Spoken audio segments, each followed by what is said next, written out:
United States. Ladies and gentlemen, this meeting will be called to order. And we are moving to another era. We talked about the Gilded Age, and now we're going to talk about the Progressive Era. We are now we are turning the century. These are rough numbers, right? It isn't like all of a sudden we got to the year 1900 and the whole mindset of the country changed. No. This is roughly the Progressive Era, the beginning of the 20th century. So the first 20 years of the 1900s are dominated by this type of thinking, which didn't just sprout up in 1900. It was the result of what we just learned about. We just learned about the Gilded Age. Why was it called the Gilded Age? Because it was a time of incredible innovation and prosperity in America, but yet, was it all so rosy? What was going on behind the scenes? Was everyone benefiting from this Gilded Age? Or were there people at the other end that weren't benefiting at all? In fact, we talked about like some families, in order to just put food on the table, had to have their 12-year-old son go to work in a steel mill with very bad working conditions. That wasn't so rosy, was it? They weren't really benefiting from this era known as the Gilded Age, where you had these tycoons and our first billionaire in America, and Rockefeller. And is that all fair? And what should we do about it? Should the government intervene and do something about those deplorable conditions? Is this big gap between these billionaire tycoons and the people at the other end of the economic spectrum, should that gap be closed? Would it be closed if it was up to the billionaires? Probably not. Should government intervene and close that gap? Wait, this is the land of the free. Individual liberty. Should government be imposing laws on how I run my business? When we discussed the Gilded Age a little bit, when we had a little back and forth and some people gave their opinions, it was like, well, hey, Rockefeller, Carnegie, rags to riches story, the American dream, right? He worked hard. That was his business. Government shouldn't be intervening and making laws against him and his business. That's what I got from most of you. But then some people did say, like, well, I don't think 12-year-olds should be working 12 hours a day, 6 days a week. Of course, there was enough Christian heritage at that time. It would be 7 days a week, right? Because Sunday. Matter of fact, when I was your age, there were stores, a lot of them still, that wouldn't be open on Sunday. Like Chick-fil-A is like the big standout today, but a lot of stores wouldn't be open on Sunday. So before we go to the notes, if I was to say the word progressive, so some of you are kind of like, you're young enough and you shouldn't be probably so caring too much about politics yet. And by the way, this is not political science class and it's not economics class, but it's history, which is heavily steeped in politics and economics. So those of you that have an idea of what's going on in the country politically, and you hear the word progressive, give me your thoughts. Don't base it on anything but what you think of when you hear your parents or the news or the information you get that you've gathered in your life so far, and you hear the word progressives or progressive. What's your thoughts, Jaden? Progressive Christian. What's your thought on it? What do you think that means? Like they've started to compromise and be okay with things that contradict the Bible. So what L word would be tied to that? A progressive Christian, we would call them a liberal Christian, right? So those two words are kind of synonymous in American politics today.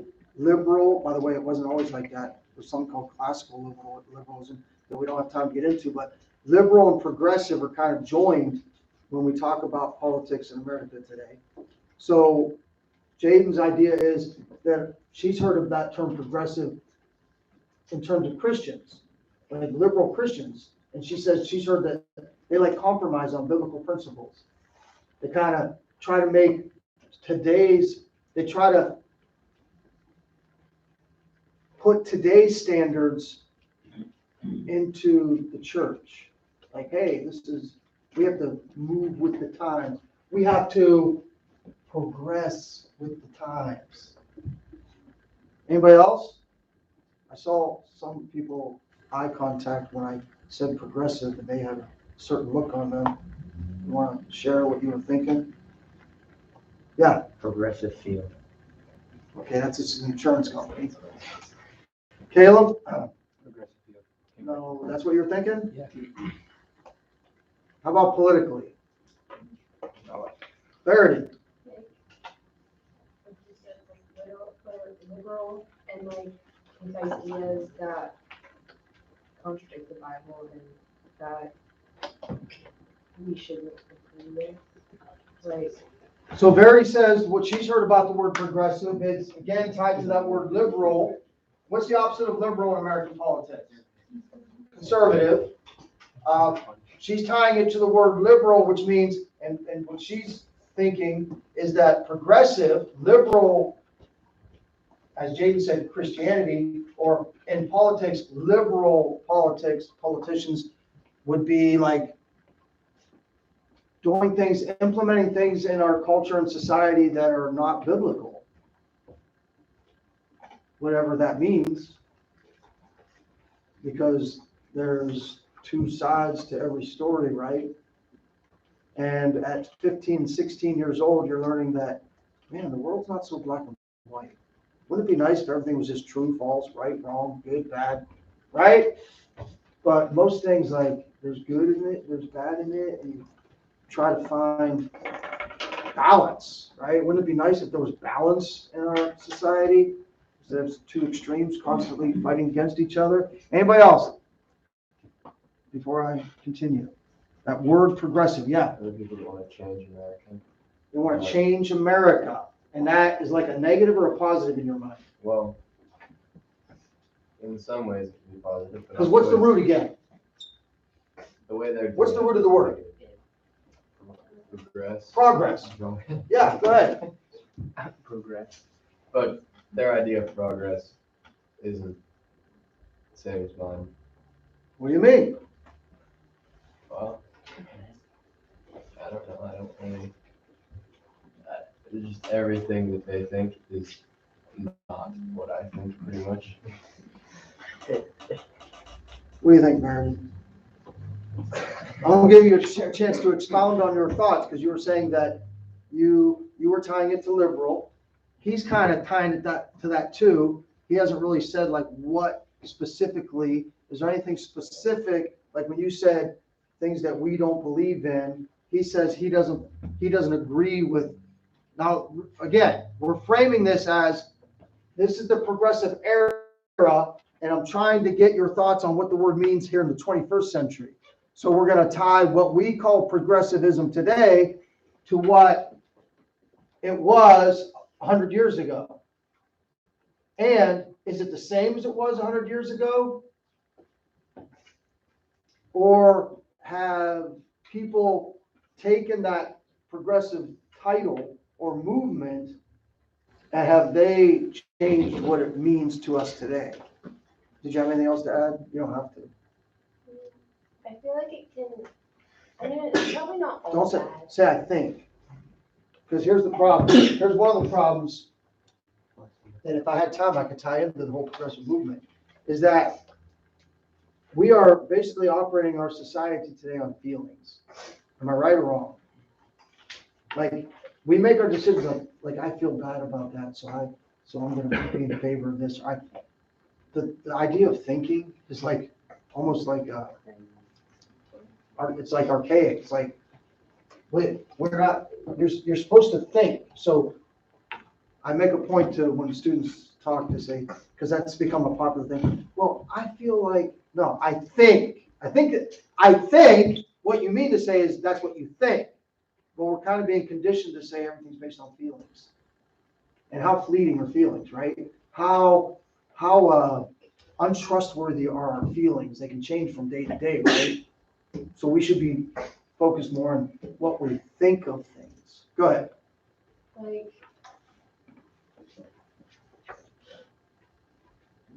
there can be good things that can come out of it, but at the same time, not all of it's gonna be good and not all of it's gonna be bad. But like, sorry, That's all right. um, like, one of the ideas that comes to mind when I think about it is like homophobia and stuff. Okay. Like, So there's a cultural progressivism. Because what we're going to focus on here at the beginning is what was going on. I talked about the robber barons, the tycoons, the billionaires, and then the working class that had barely enough money. So we're going to be talking about it in economic terms. And Verity's bringing up a whole new thing here that it's become kind of a social thing, a cultural term too, which that is part of it. And it was part of it at the beginning. Is that what you were saying, Isaac? That you're thinking more of the cultural changes that they're trying to make that you don't agree with? Yes. And then tying it back to liberal theology, that if you don't agree with the acceptance of certain lifestyles, then you're not progressive. And of course, the progressives want to bring that term into vogue as a positive word. Whereas, frankly, let's just be honest about it, most of your families are more conservative and they're seeing it in a negative light. Yeah, Emily. I mean, we might learn about this in a minute, but I think maybe for them in this time period, the progressive era is like the economic changes, but those things were leading them away from like the biblical foundations of the country. And I think what Emily's saying is the economic changes that were seen as needed led to other changes. And here's the big change. Okay, ready for it? Here's the end of the good discussion that we had. Although Jamin, I think, has his hand up at one point. I want to make sure he's heard. Oh, I was just gonna say it's kind of hard to make progression nowadays because everybody wants to retry things that are proven to not work. Like communism, for example. Everybody believes that it's such a great thing, but it's been proven to not work. So it's kind of hard to progress. So, and we're going to learn that part of the progressive era includes socialism. Socialism and communism are forever tied together. Some people try to make a distinction. Socialism is just the stepping stone to communism. Another way of saying it is socialism is the economic engine that runs a communist government. Communism is where government has pretty much total control over your life, and the way they do that is through an economic system of socialism. That kind of leads me right to where we're going to start, and that is the government. The progressive era is a change in American mentality from maybe that rugged individualism that a lot of you said you supported with, hey, that's his business. He worked hard. He should be able to do whatever he wants with his business, make as much. That's the American dream, to go from Carnegie rags to riches, or to be Rockefeller. And hey, billionaire, he put all the work in. He did the right investments. That's the American way. And then the progressive idea is, whoa, time out. There has to be a limit on this individual liberty and freedom, because people, don't we all agree as Christians that people are not basically good? And if you give them too much reign, then they'll abuse that, right? We know that power corrupts, and absolute power corrupts absolutely, right? So shouldn't there be some governor? That word actually comes from putting like they call a muffler on your car a governor, something to harness the power. Should there be not some harnessing of the power of corporations? Listen, would child labor go away by the good graces of the robber barons? Would they have just done away with child labor if the government doesn't intervene? So the progressive era is kind of a change in American mindset from, whoa, the rugged individualism of the, you ever watch Wild West movies? you know, you're moving out west, you're starting your own way. That's like the American, like we live like we want to live. And government telling us how to live? It doesn't sit well with a lot of Americans. But is it needed in some cases? Like, we believe in limited government. So the question is, how limited should the government be? Are there some things, like I keep bringing this one up because I think it's one that everybody agrees. I think that a 12-year-old shouldn't be working 12 hours a day, 6 days a week. Shouldn't there be a law against that? At least, right? I think we all agree with that. Well, in order to be a law against it, that means you have to give power to the government to control that business, that industry. You all ready? You understand the whole setup of it? We're not just playing school. I want you to think.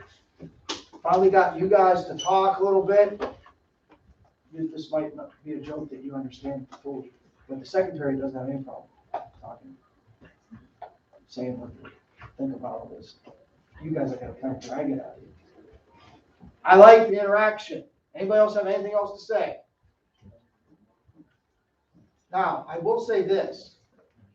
At some point, those of you that kind of have known me for a long time, you might start to think that I'm promoting progressivism.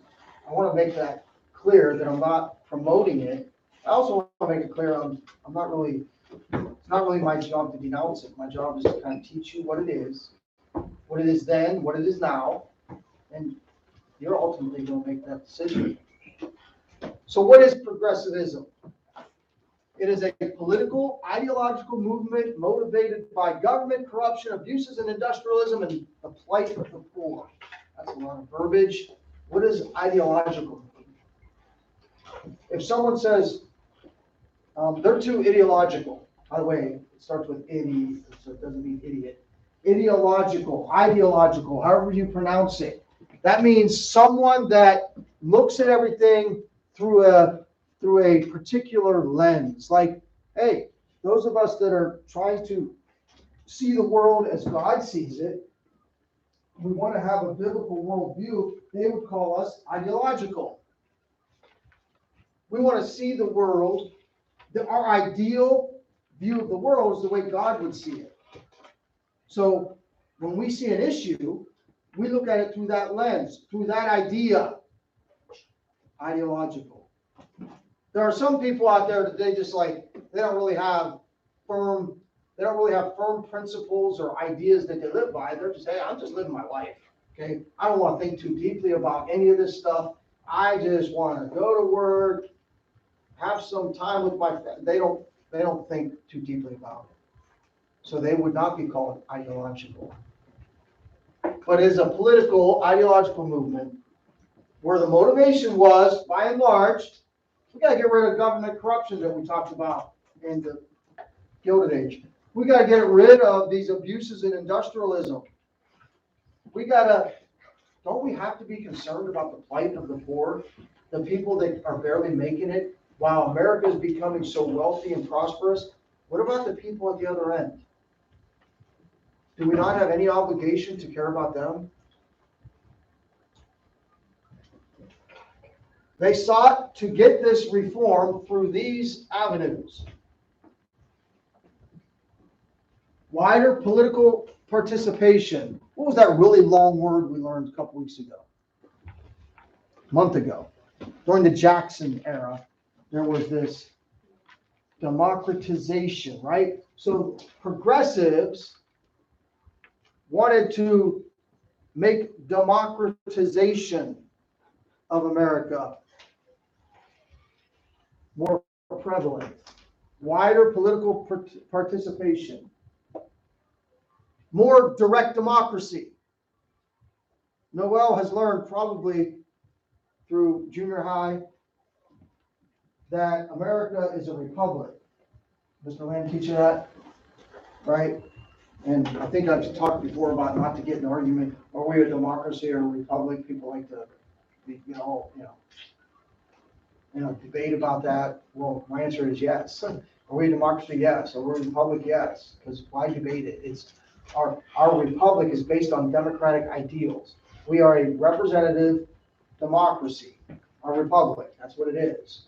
instead of arguing about which one it is, yes, we're both. Because the country was built on democratic ideals, right? But it wasn't a direct democracy. A direct democracy would be, hey, should 18-year-olds have the right to vote?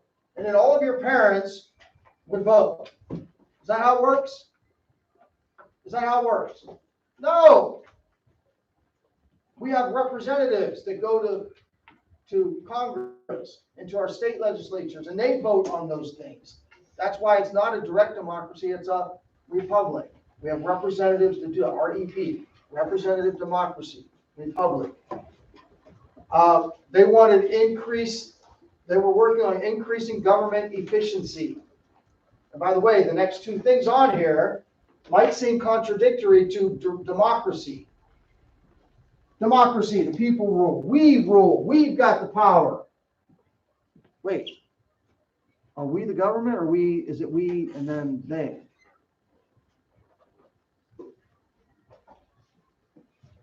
When you think of we the people of the United States of America in order to form a more perfect union, do you think of it as we the people with our individual vote have the power to influence what goes on in America? Or do you think of it as we the people collectively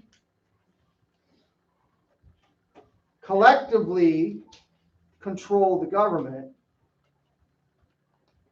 So then if we the people control the government and businesses are doing bad things, shouldn't the government control business?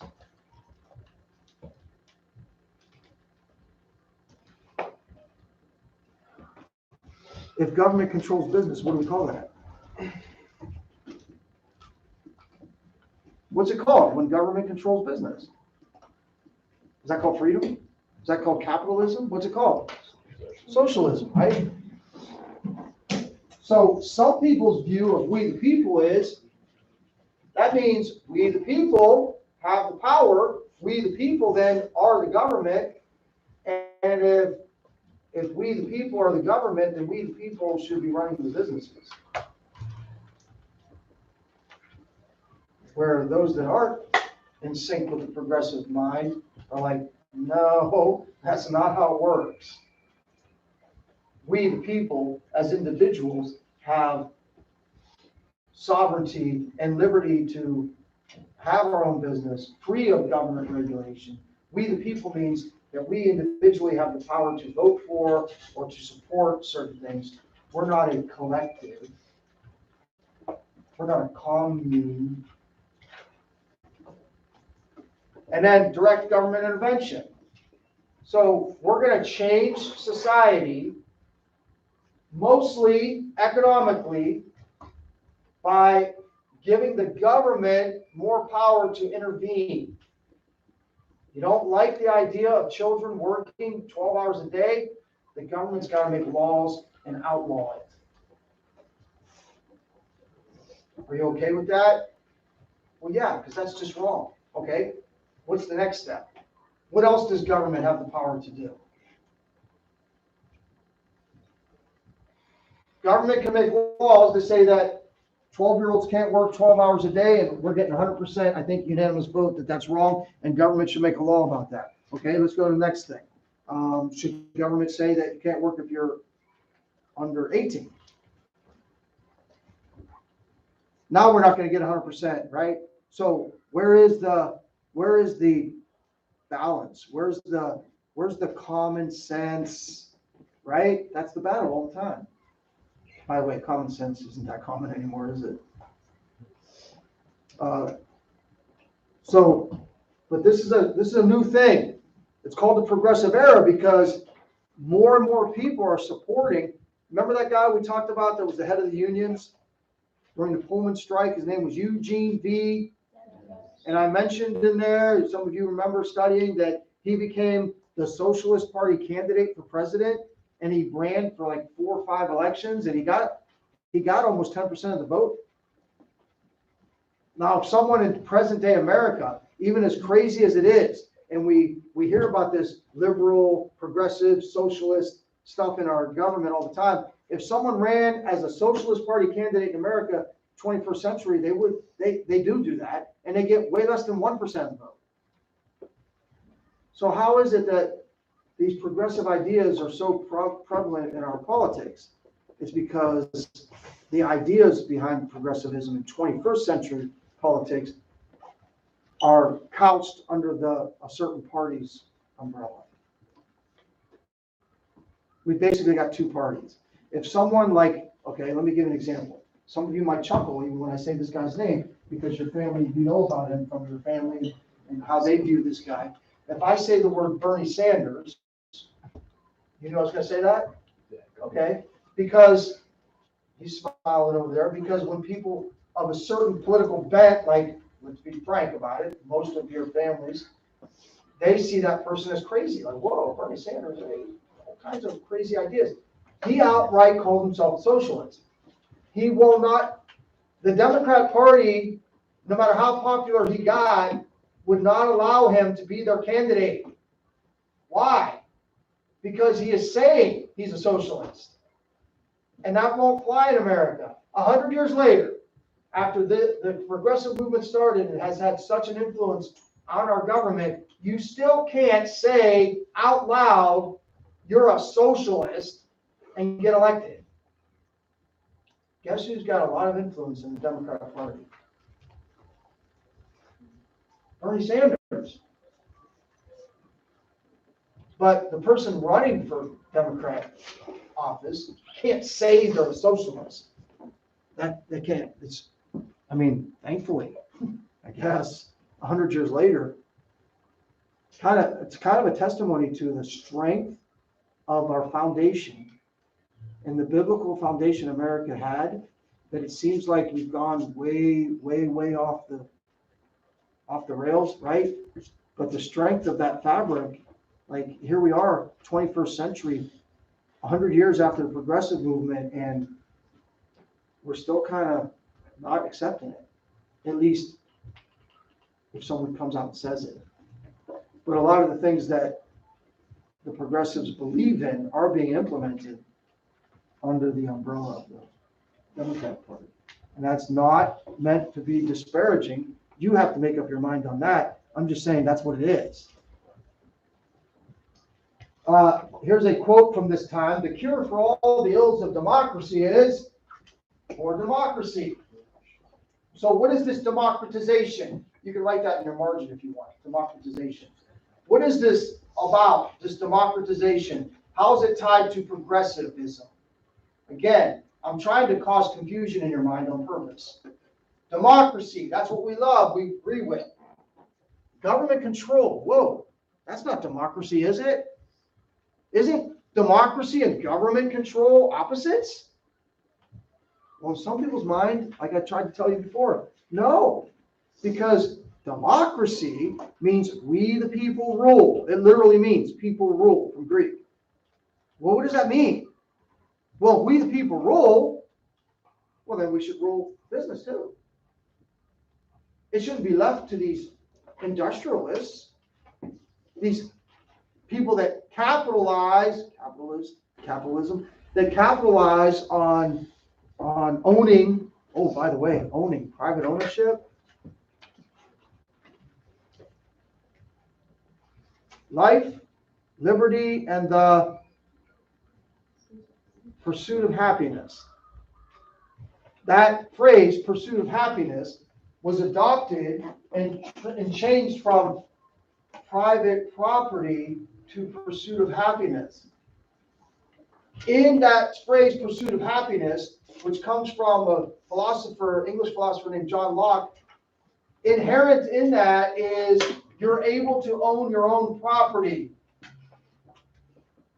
How many people think a person could get elected in America today if they said, you know what, the new law should be you're not allowed to own your own property? How many think, does anybody in here think anyone would get elected saying that? No, because America's built on, hey, personal individual liberty. The American dream is to get a job when you get older, have a family, and have your own home, land, house, right? That's what America's built on, the liberty to do that.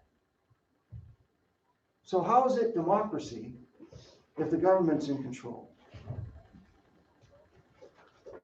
you might have to do some mental gymnastics to figure out how you get to democracy means the government does control, because we the people means we the people controlling business. You see why it's so confusing? Nothing's black and white.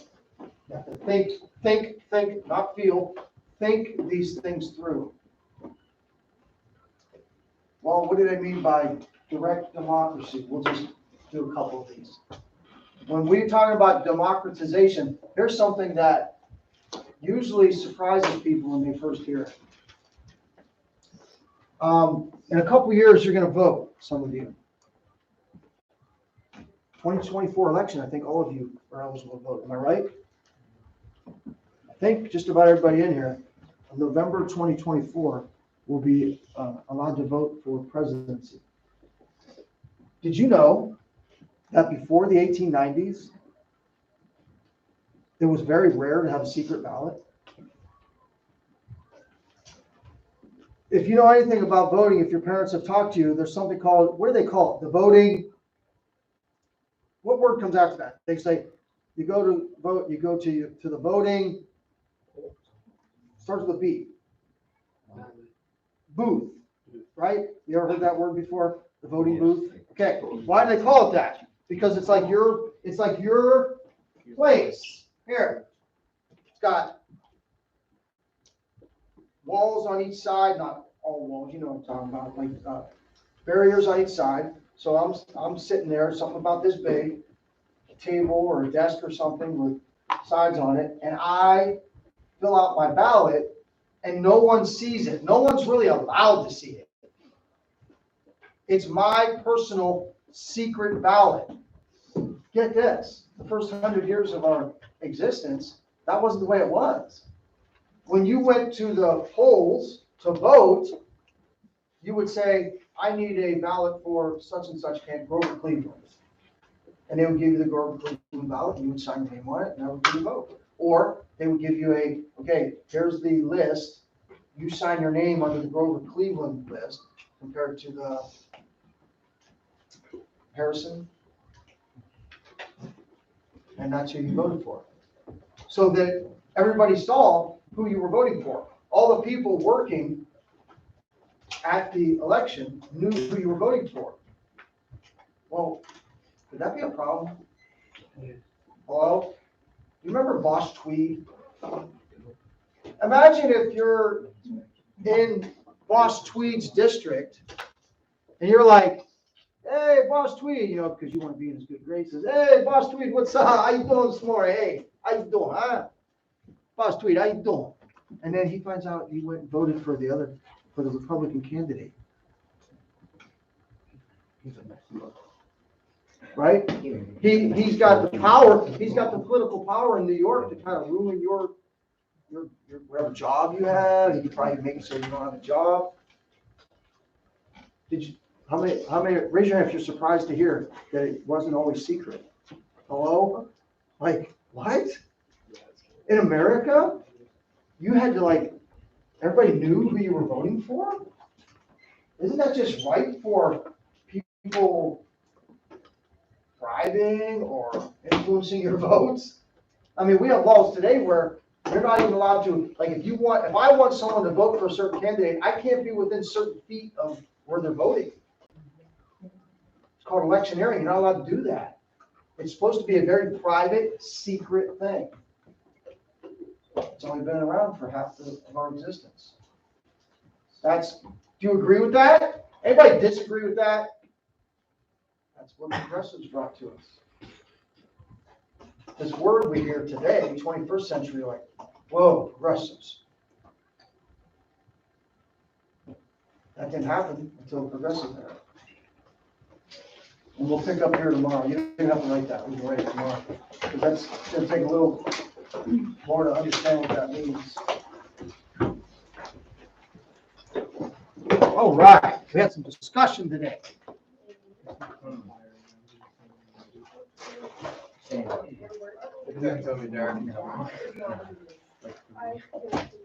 I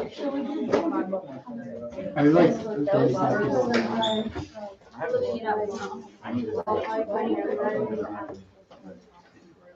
Oh, I went inside.